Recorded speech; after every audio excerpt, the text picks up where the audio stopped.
denominator as you know it. Yeah. Okay, so maybe that so the smallest is maybe get us channel 14 on Wi-Fi. So. Okay. Yeah. But would it be, for example, doable that the list of the networks like sign that they would agree if the OSA, gets more Wi-Fi channels, something like that? Yeah. Something small? Yeah, charter. But probably an obvious thing to cooperate on this issue of openness, maintaining the right to have open Wi-Fi, right, which is under legal threat across the right to have open Wi-Fi. That's important. So you need to describe open, like sometimes you need to describe free, because people have different ideas what open and free is, even within our own group. Sure. Do you mean open as in unencrypted? Do you mean open as in no money? Does open mean no authentication? No authentication, unencrypted as far as I understood talk now. Is that correct? Like in Germany, the discussion in Germany. Encryption is not an issue. I think anonymous use, open use to anybody. So anonymous is important. See, so that's what I'm saying. We need to define these things because everyone goes, yeah, open, that's good, but okay, sure. I agree. Okay, finally, I just want to round this up and have a last, implant maybe last thought and say something which is deeply on my heart and which is very important for community-wide networks, I think. Where I work in the IT security field. I work at CERT-IT, which is a branch of the registry. So what we see at work is lots of the unintended bad sides of the internet each day, like bot networks, spam, viruses, and all these nasty things. And what I'm seeing now, and what I'm afraid of personally, is that the internet is becoming, it's getting older and more mature, and there are more problems. So we'll have borders, more firewalls. The Great Firewall of China is already there. And we'll have like virtual borders on the internet and the balkanization of the internet. So I think the only networks which will still be okay is our community wireless networks actually. Why? Because we built them on our own. We have a vested interest in them.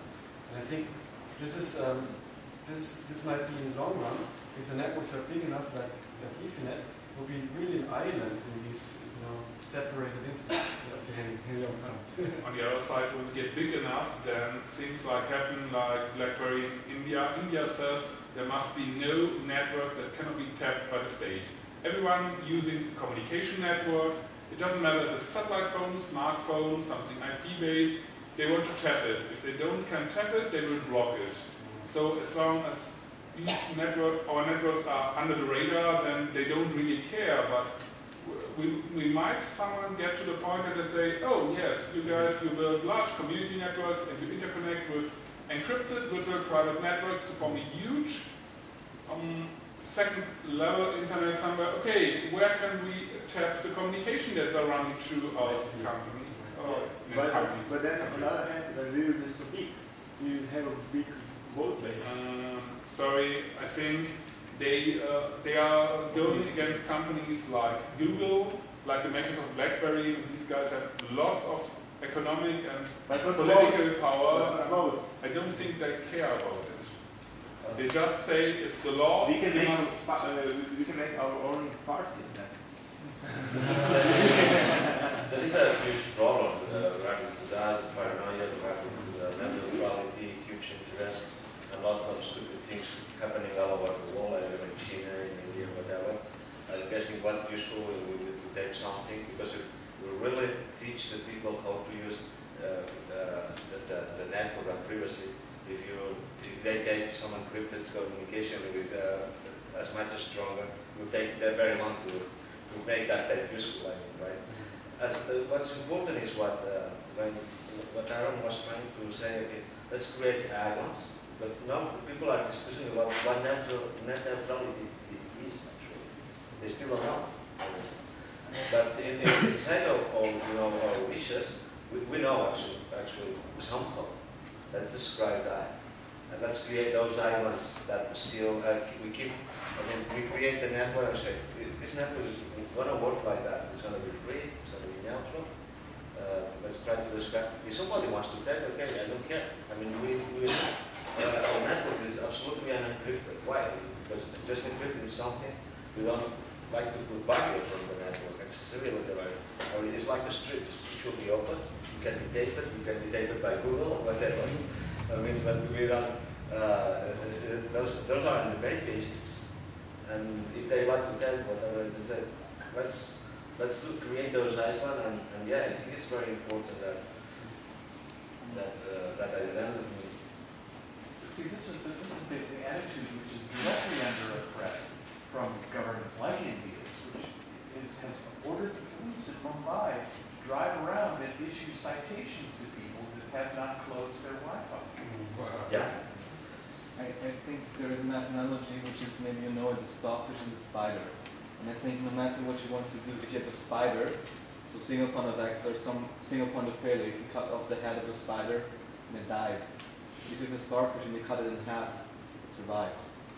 And I really think that no matter what exactly you want to do, you need to build on this principle that even if some government or someone is attacking the concept of wireless networks, if it's simple enough to deploy, you just split and then they can't catch you.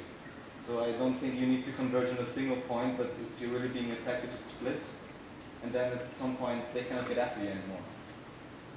Sounds like the internet. This was also very nice. It can be an example like you said in India, police running through the streets, and it sounds very very clear. I know that there was some news from Germany that I should like to know better, but can be even much more sophisticated. The very last controversy that we are having with the government in Spain, instead of going against us, they are going to against the municipalities and are telling them you have to create private networks following this business.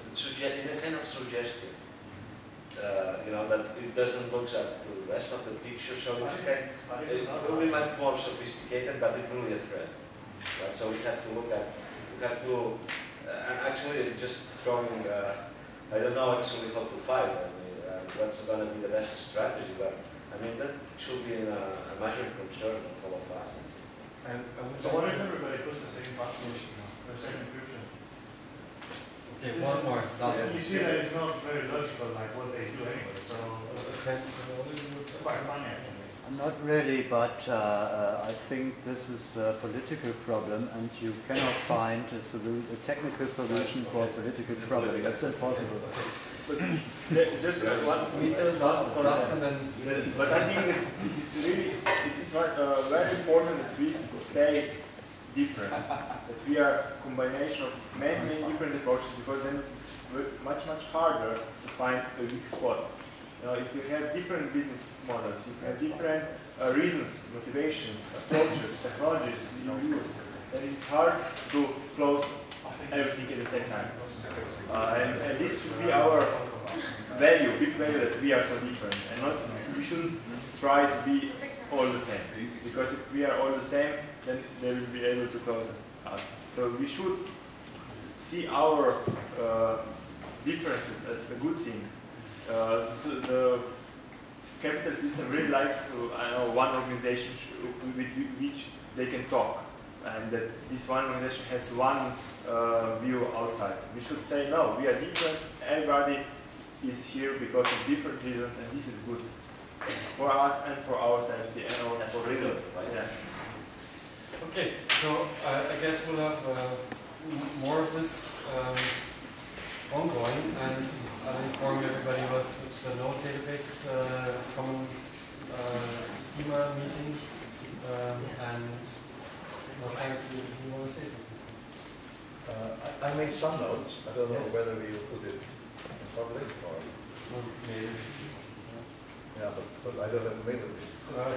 It's no problem. Okay. Everybody will get the list of participants here. Okay, also in the sound. Great. Okay. Excellent. Excellent. Yeah, thank you. Thanks.